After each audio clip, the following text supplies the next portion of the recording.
Hello, everybody, and welcome to Kick Conflict to the Curb, the place that growth-minded professionals come to discover the newest strategies on how to deal with bullies, narcissists, micromanagers, and even mediocrity, and to make sure that their employees feel included and heard.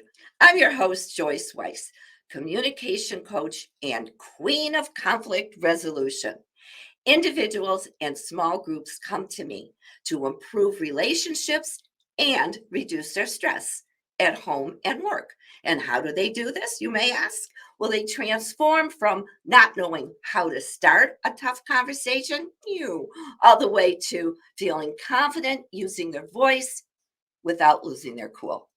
I am so excited.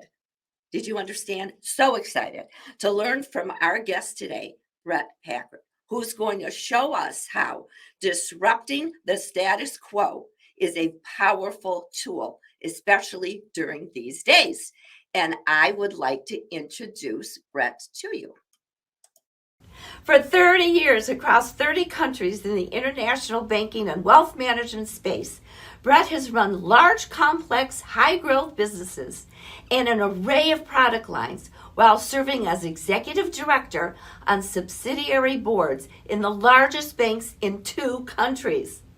As a country and regional CEO, he has successfully transformed ecosystems, built inclusive and diverse leadership teams, upgraded performance in management systems, and revamped faltering businesses to generate sustained profitability in both benign and crisis market conditions. Bret impacts others by helping them unleash their full potential to live in the first decile of performance. Here's a fun fact about Bret. At the age of 58, Bret loves to fight the power of time and aging through hard work on his physical and mental health, with the objective of keeping as close to his condition as during his university days in the 1980s. Welcome to the show, Bret. Hello. Hey, Joyce, thank you for the great introduction. That was awesome. Thank you. Well, I have an awesome guest, so I have to treat you that way. So before we got live here, Kick Conflict to the Curb, you and I were talking about how you fight the power of time and aging, both physically and mentally. So as though you were in the 1980s or close to those days. Tell us more, please. What do you do to do this? Yeah, well, I think we all have a choices. One thing we don't have a choice with is aging, right? And so when I left corporate life at the age of 52. So in 2016, I was 52. There's choices you can make when you leave corporate life. And I had left corporate life. My wife and I had made a personal decision to caretake for her parents full time. So that choice was that I could, and my job in that process was, believe it or not, it was hand washing dishes, doing the laundry, and preparing the meals each day for the 4 of us. And that was very different than living in airplanes and hotels, which I've been doing most of my 30-year career. And so, Joyce, what happened was that choice was, okay, I can do this, but that's going to require a huge mental adjustment to what I've been accustomed to for 30 years.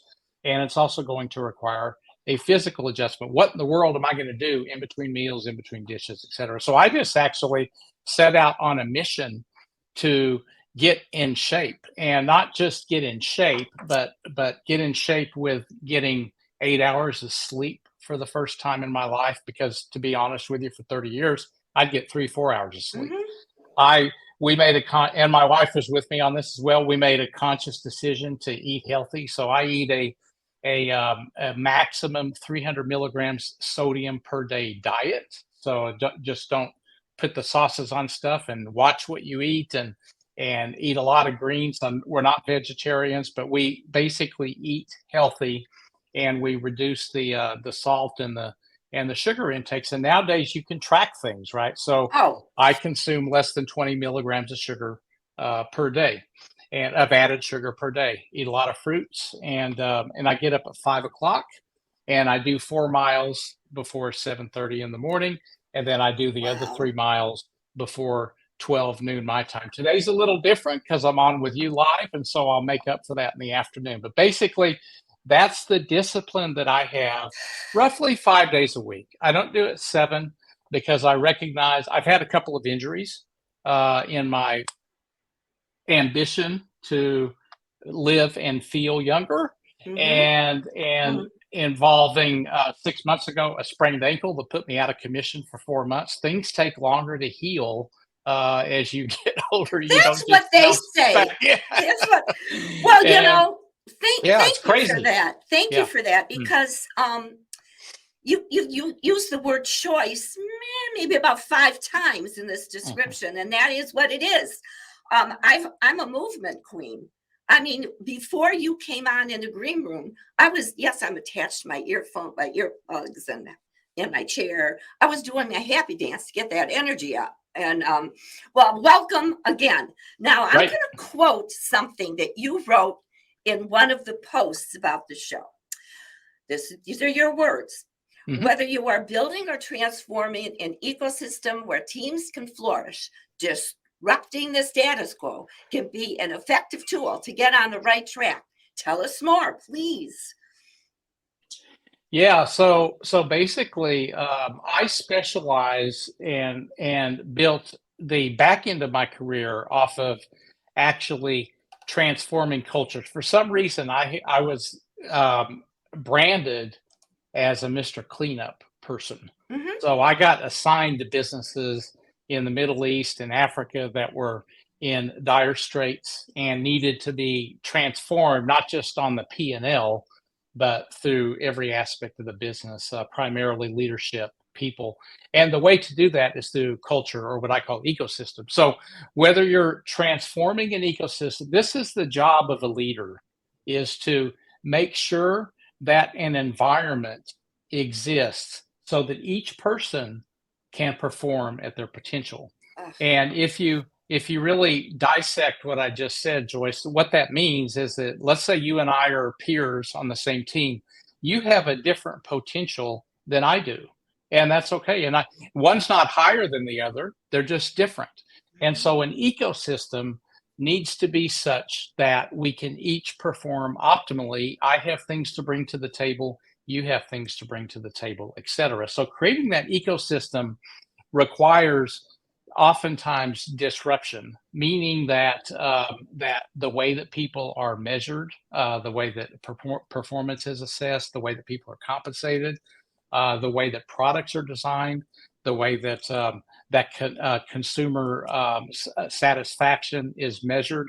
All of those different aspects into this, what I sum up as a people before profits Love mindset, it. which is Love it. the inverse of the 1970s, where it became really popular on shareholder first and profits at any cost. That is the fundamental root cause of most companies, big companies in the United States right now, that has triggered things like the Great Resignation and other big problems that exist, where there's a lot of talent sitting on the sidelines because they don't want to deal in a profits first culture. So putting people before profits and requires a lot of disruption. It disrupts shareholders.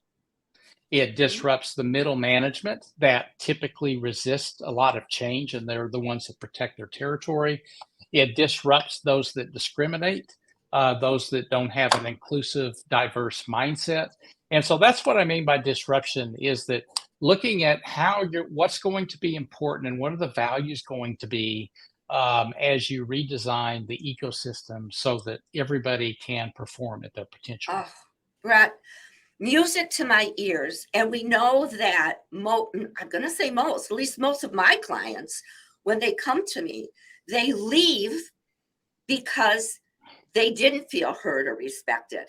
So when you Mm. talk about disrupting the status quo, one of my goals when I deal with leaders is to help them discover what it costs them if they don't resolve these conflicts. So thank you for that answer. So Sure. how do you, and this I found on your LinkedIn profile, which by the way, everybody go look Bret Packard up on LinkedIn. It's a great profile. Take Thank some you. of his ideas, not copy, but just you figure out. Hey, how can I copy him. make I believe. Wait, one thing, Joyce, before you get on this point, Yes. I believe in use 2 words with me to everybody here. I'm looking you in the eye. Mhm. Steal shamelessly from whatever I share. That's why I do it. So you steal, don't feel guilty about it. Take it and Love run it. with it, because my mission is to impact the world as best I can. And you're doing it, obviously, big time. So thank you for that. Steal shamelessly. Say that 3 Mhm. times in a row. So how do you use fuel to perform? How do you use fear as fuel to perform at the highest level under extreme pressure? Those are your elite performers. So how in the world do you do this when people are watching the show, either live or later on? They're wondering, how can I use it instead of being afraid of fear? Yeah, and I think, fear is something that as a human, we have many different advantages. We have the Mhm. ability to be creative and also the ability to fear things. As a In contrast to I recently used an analogy of a squirrel, right? When Mhm. people talk about quiet quitting, and to the quiet quitters out there, look, I understand why you're doing it, but you're becoming a squirrel. If you're not going to, if you're just going to survive and do enough to survive and not to grow, you're a squirrel. And Mm. those squirrels are busy. I mean, you live in Michigan. I recently lived in Nebraska till a couple months ago. Those squirrels are busy in the fall getting ready for summer. They're burying those nuts in the ground so that they can eat, but they do what they can to survive. As a human, we have the ability to do more than just survive. And so, to get back specifically to your question about fear, what I do to use it as fuel and motivation is that, first of all, it's never as bad. What the worst thing that can happen is rarely as bad as what our mind tends to think. So Mhm. I use something called adversity quotient, Joyce, AQ. So we hear a lot about IQ, EQ. Mhm. A person like me comes on and I do AQ, and everybody looks at me kind of funny, like, "What the world are you talking about?" Well, here, all that the viewers need to know right now about adversity quotient is you want a high one. And to get a high one, you do 3 things. Number one is whatever the adversity is that is causing the fear, you don't blame yourself for that. There's a lot of self blame that goes on in this world and a lot of self victim mindset. That doesn't solve the problem. So, to really master the AQ, you need to not blame yourself. Number two, you don't blame others. And that's a really hard one because we live in a society that reinforces blame. So, don't blame other people. Mhm. And number three, understand that whatever is causing the fear, the disruption, your ambition, if you're afraid to do something new, understand that uncertainty is limited in scope and duration, and it can be dealt with. So what that basically means, Joyce, is that 5 years from now, if you look back 5 years at your biggest fear, it probably did not come true, and that So will true. probably hold up in the future as well. So this type of mindset really helped me guide large teams in Asia during the Asian financial crisis in the late Mhm. 1990s. I was in Japan for 6 years, including 9/11 and the aftermath of that. This adversity quotient mindset helped us to continue to take the organization forward. And I was in the UK, and then later Mm. the Middle East and Africa during the global financial crisis that hit in 08, 09. So this mindset is universal, and it works in the pandemic era as well. So just don't play victim, don't play the blame game, and understand that you can deal with this. If you've got that type of mindset, then you can really focus on what you need to get done, and fear is minimalized. Ugh, Yeah. I love that answer, because victimization just doesn't do anything. And I always say, you want to feel sorry for yourself for a pity party, maybe 30 seconds. Then after Yeah. that, figure out what do I need to do to move beyond, because no one wants to come to your pity party unless Right. they are they really your friends? If they get something out of you, feeling sorry for yourself, well, that's my philosophy anyway. Yeah. So thank you for that.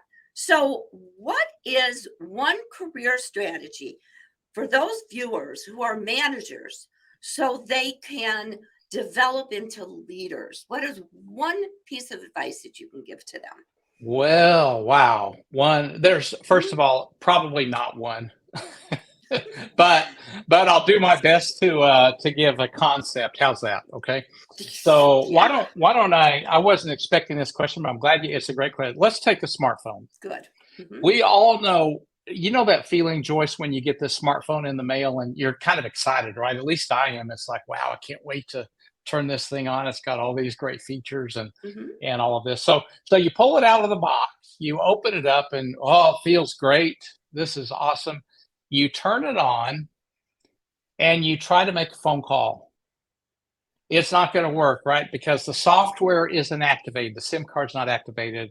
You get the point. So a smartphone has two critical components to it. One is the hardware, Hmm. and number two is the software. So your question was the management. Think of the management as the beautiful piece of hardware. You've got to have it. You've got to understand compliance, the laws in the jurisdiction that you're working in. I worked across 30 countries, and I can tell you the regulations, a lot of them are very different. So that's all management. You've got to Hmm. understand that. Employment law, uh, you have extensive HR policy. So the laws are different in different countries. So you got to understand, you got to have the management down. You better understand your trade. Hmm. The software, that's your question. How do you become a leader? That's the programming inside the phone. So enough on the phone analogy. So one of the things that I help people do is to program that software. What does it mean? Well, one, it means an ecosystem. So is the ecosystem client centric? Is it employee centric? Is the ecosystem community centric, for example? So, in other words, is it a balanced ecosystem? So, my first answer to your question is to all managers wanting to become leaders is understand that there's hardware and software. You have the hardware, hopefully. That's why you're a manager. Hopefully, you know your trade. But the part that you probably don't have, and this is a fundamental problem because people haven't been trained on what you need for the software. Some people don't even know that they need software because they're Correct. used to just being an individual contributor. So, Joyce, what I would say is if I'm going to give one answer, I would say learn how to engage teams well. Mm. And the way to do that is something that I call ALA: ask, listen, and act. So you go to different levels of the organization, you get to know the people, you connect with them, you ask them a lot of questions about what Hmm. are your biggest obstacles? What do you think that leadership should do to make your job easier? What do our customers think about this, et cetera, et cetera, et cetera? And then Hmm. listen, make sure you listen. Here's the mistake that most people make, Joyce. They get promoted to leadership and they go in and they start taking action, and their mindset is one of an individual contributor. So they're doing things that make sense to them because they're comfortable with that, but they tend to lose sight of what's happening on the ground and out there as well. So the sequence of ALA is really important. It's not the reverse act and then ask questions and listen. You need to ask questions, Hmm. listen, then act. Oh, and when my eyes were down, I wasn't looking at my phone to see how my hardware or software was. I wrote those down because Yeah. asking, listening, and acting. Mm, Viewers who want to become leaders, you know yourself, you have had leaders who don't ask, listen, or act. This right. is your time. You want to move? It's not rocket science. I hate to tell you that, Brett. Right. I mean, it's It's not. brilliant, but it's Mm, not right. You can do it. Now, mhm. I'm glad you weren't expecting that question. This is what I wanted to do for this discussion. So now, um, what motivates you to work with elite performers? Because those are your clients. That's what you told me the first time that we met, whether Hmm. you wanted to be on a show and if I wanted you to be on. And after 10 seconds, I knew I wanted you to be on. So tell me, what motivates you to work with them? Yeah, I think the main thing is that, when the sun shines, Joyce, everybody does well. I had a boss one Mhm. time. He was in New York, and I was in Asia, in Japan at the time. One of my two bosses, and had a great local boss in Japan. She was amazing. But my other matrix boss in New York, he used to always tell a story of the rising tides, and his name was Ken. And Ken used to always say, "Hey, when the tide's up, all the boats rise. Everybody does well. But when the tide's down, okay, when things change, very few remain up." And so, and his analogy was talking about markets in general, Mhm. Mhm. because we built a business in Japan and at that point, Japan was the second largest economy in the world. It was ahead of China, and we were the largest bank in Japan from a foreign currency perspective. So we had products and services that were very unique to the market that we were able to bring from London, from the United States, et cetera, to the Japanese. Many people don't realize this, but Japan has had zero interest rates until very recently for decades. Hmm. And a lot of people don't realize that. But so consumers there, and it has one of the highest savings rates in the world. So people would get zero return on their money. So we became relevant in that marketplace by bringing in these things as well. And his point to me, back to the case of the rising tides, when markets did well, everybody does well. When Sure. markets fall, usually everybody falls. But our business was rising. We had an inverse correlation when markets deteriorated. And so at that during that era that I was there, we actually did things that when the local market was declining, this was in the early 90s. You can go back and look at the Nikkei 225 index. Our business was soaring. So Hmm. people were scratching their heads saying, "How are you doing this? What's going on here?" And so back to your question, why do I do what I do? I love to help people that are top performers Mhm. that want to stay there, because people get addicted to success. But when adversity strikes and they fall off, it's devastating. So I help people prepare for and sustain that performance amidst when the sun is no longer shining or the tide falls and we got a thunderstorm here. I help people prepare for continuing to flourish and perform amidst adverse conditions like we're encountering now during the Oh, yeah. pandemic. It's pretty adverse. And like we're likely, if you look at what Jamie Dimon, the CEO of JP Morgan, said yesterday, he's pretty concerned about a recession next year, Mhm. in a global recession. And so, for those of you that haven't seen it, you should go look at what he said. So, I help people in their own business prepare for that type of adversity. Oh, God, you are as busy as you are. Look out with your calendar because people are going to need this. And I know Yeah. on a different aspect, one of the things that I know I found with my coaching clients is how to balance that ambition with your inner peace. And if we're not talking about elite performers here, but we're Hmm. talking about living on purpose and having good relationships, feeling good about yourself, both physically and mentally. So I love that you work with the elite performers. I mean, thank you for that analogy. The waves. Oh, this is so good. Well, listen, I just have a couple more minutes. So Sure. that this is going to be what a question to ask at the end. What lessons did you learn about yourself since you were in college and how they impacted your career? Wow. Okay. I Two would say minutes. maybe, yeah. The main lesson that I learned, Joyce, was that success is not linear. Okay. I thought it Mhm. was. Earlier today I was engaging on somebody that posted something about creating a manifesto, and they were asking publicly on LinkedIn, can you share something as well. And I shared the Mhm. fact that I was able to become financially independent at the age of 52 and step away from corporate life. But the truth is that when I laid out the plan back in, this was 1987, right when I got out of Mhm. university, it wasn't linear. First of all, it was age 65, when it was the standard government definition Of of, course. okay, I'm going to retire by age 65. And yes, I'm a dinosaur for everybody listening here. So that was my mindset. And so Mhm. I thought, okay, well, I know I'm going to be a banker.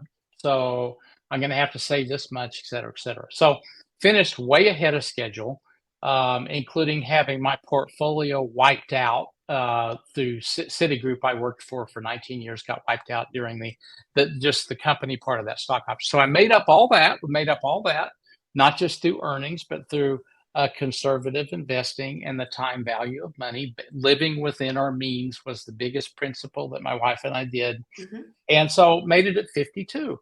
And then, but it wasn't linear. Okay. I just gave you an example of how some of the stock crashes, et cetera. So you become resilient, you make that up.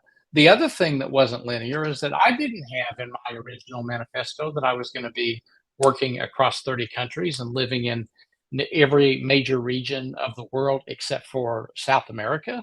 That wasn't part of the plan. I didn't even think that I'd need a passport back when Hmm. that happened in 1987. But things do happen, and I also didn't know that when I switched companies after 19 years and went to work from an American company, British company, that I almost failed and got fired because I was an ineffective leader.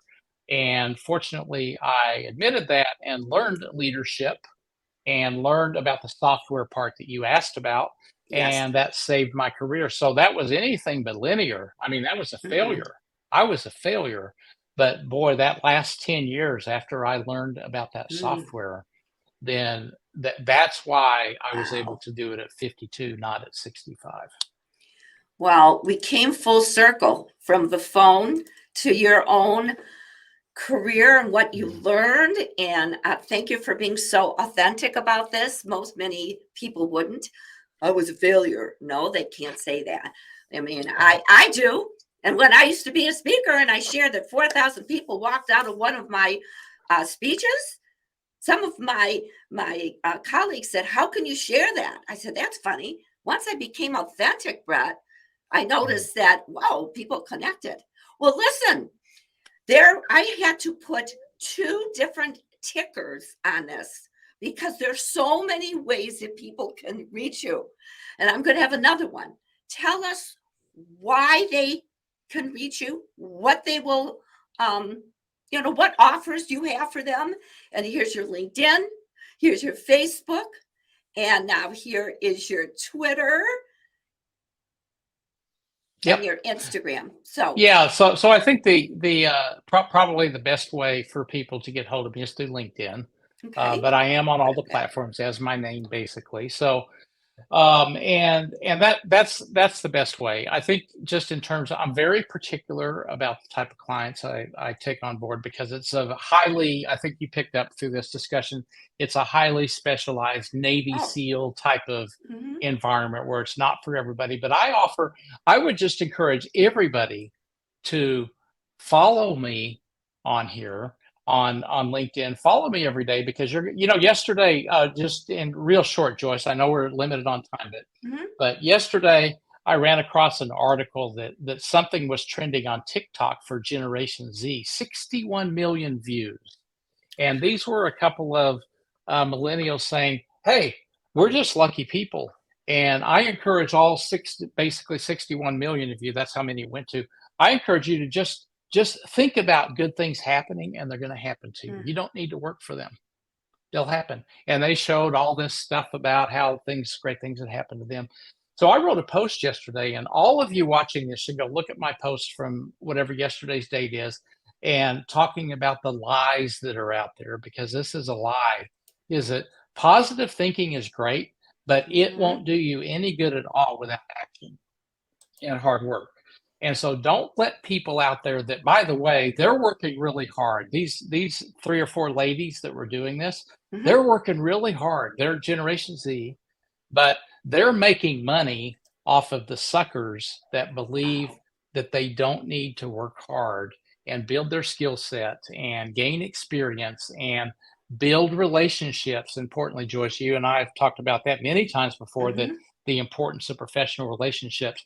So I encourage people, follow me on LinkedIn. You'll get the truth around a lot of this stuff, where I kept daily handwritten journals for all 30 years of my career. So I've got Hmm. 89 Wow. books sitting in my closet here, Hmm. basically documenting my 30-year career across these countries. And I post about something from those journals every day. So you're going to get a real life concept every day from me on LinkedIn. Oh my God, you've got enough content. Yeah, as a content creator, Brett, Yeah, for at least 15 lifetimes. I mean, that's right? right. You I take do. care of yourself mentally and physically. So, you Yeah, it's a know, heck of a library. yes. Well, listen, I loved today's interview.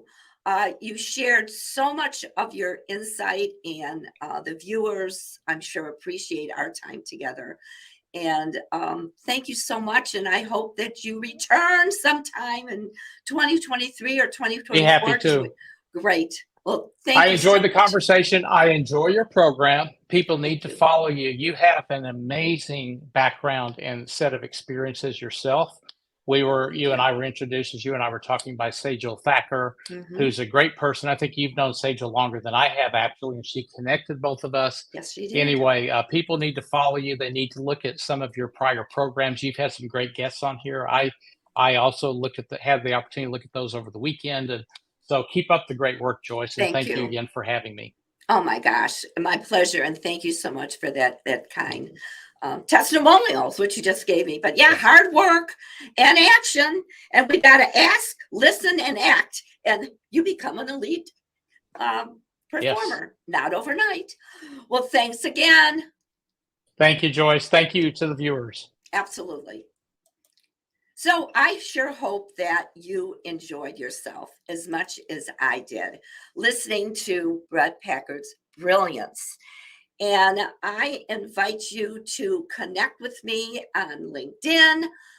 Please subscribe to YouTube for my channel on bullies, narcissists, everything that I talk about or write about in my social media. And call me if you want more information on how to work with me as your coach, either individual or group, and coaching clients discover what it costs them when they don't resolve their conflict. Things like money, relationships, inner peace, all important in my life. What about yours? So let's go kick conflict to the curb together. And thanks so much for watching. And remember, you get what you tolerate.